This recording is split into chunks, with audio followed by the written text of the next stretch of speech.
Assalamualaikum warahmatullahi wabarakatuh, lur. Dimanapun Anda berada, jumpa lagi dengan kami Dunia Boyo. Semoga sehat-sehat semua ya.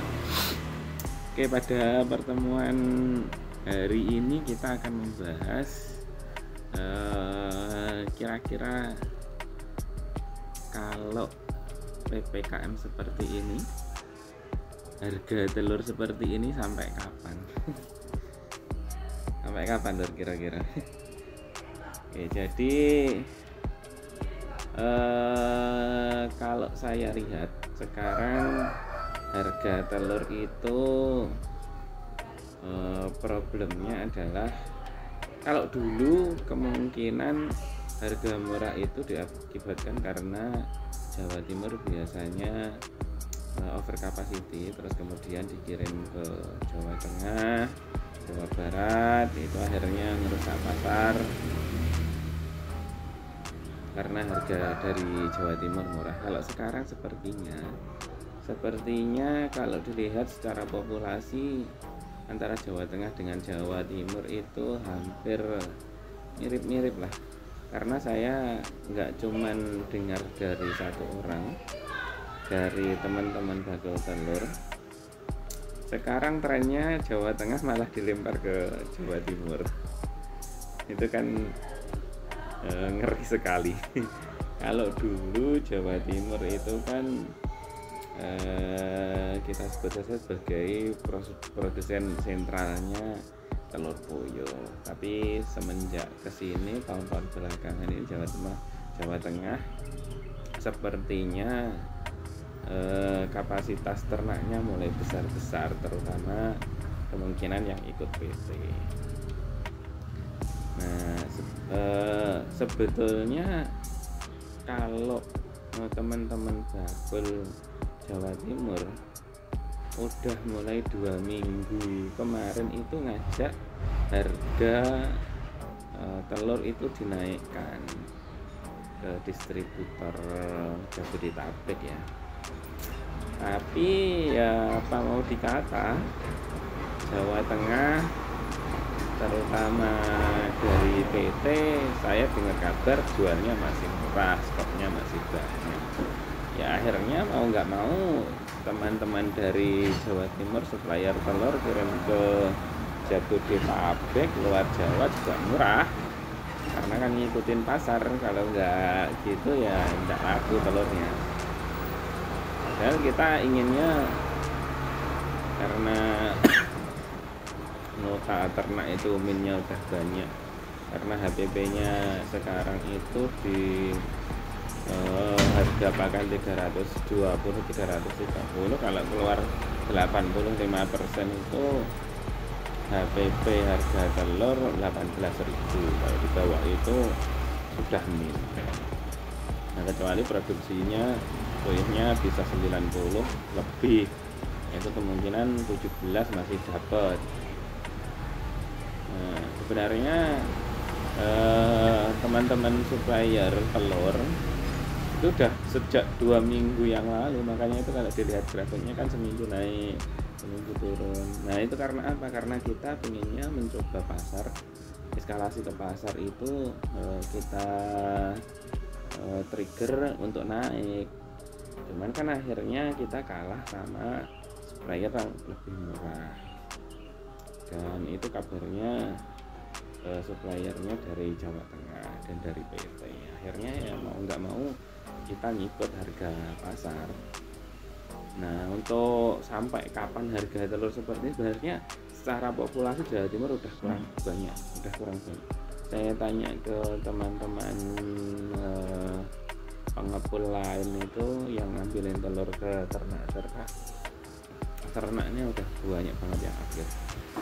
Stok puyuhnya, telur puyuhnya maksudnya itu juga udah turun banyak.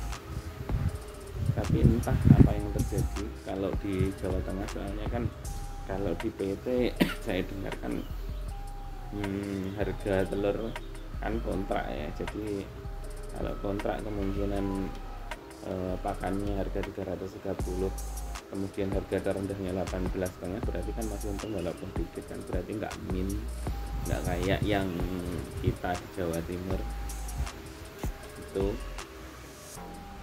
Nah itu kalau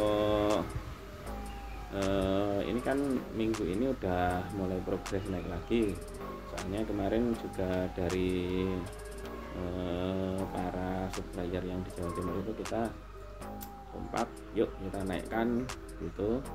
Pokoknya nanti Jawa Timur sama Jawa Tengah yang notabene punya produksi telur puyuh melimpah itu kompak dalam arti penjualannya ke barat ya, kecuali kalau di lokal kemungkinan masih bisa lah ya harganya dimiring-miringkan. Kalau ke barat, soalnya kalau di Jawa Barat kemungkinan Jabodetabek itu kan kalaupun ada peternak puyuh, saya kira enggak sebanyak yang ada di Jawa Timur dan Jawa Tengah, karena keterbatasan lahan, kedua pakannya di Jawa Barat juga mahal karena kan kebanyakan pabrik pakan ada di Jawa Timur ya.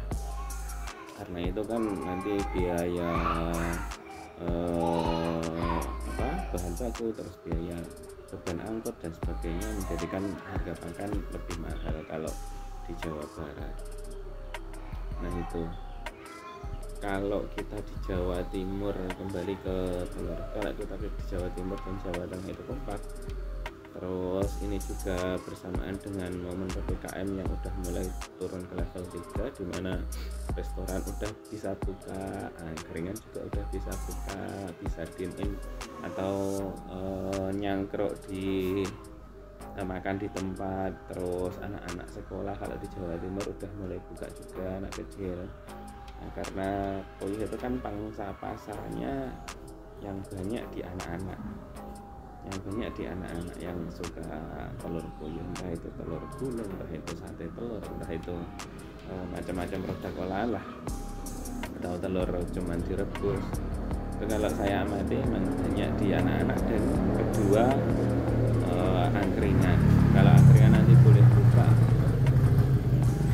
apalagi sampai larut malam seperti biasanya, kemungkinan harusnya itu menjadi faktor kenaikan telur puyuh. Di samping karena sekarang populasi puyuh di Jawa Timur udah turun drastis gitu. Kalau kemungkinan saya kemarin juga sempat tanya-tanya teman yang pengepul yang ada di Sulawesi, terus di Kalimantan Timur, di Pontianak, itu tanya-tanya kalau di sana gimana pasarnya. Kalau di sini pasarnya sekarang juga ngikut Jawa, terpengaruh sama Jawa, karena kan sekarang udah banyak supplier yang masuk ke daerah Sulawesi, Kalimantan juga ya.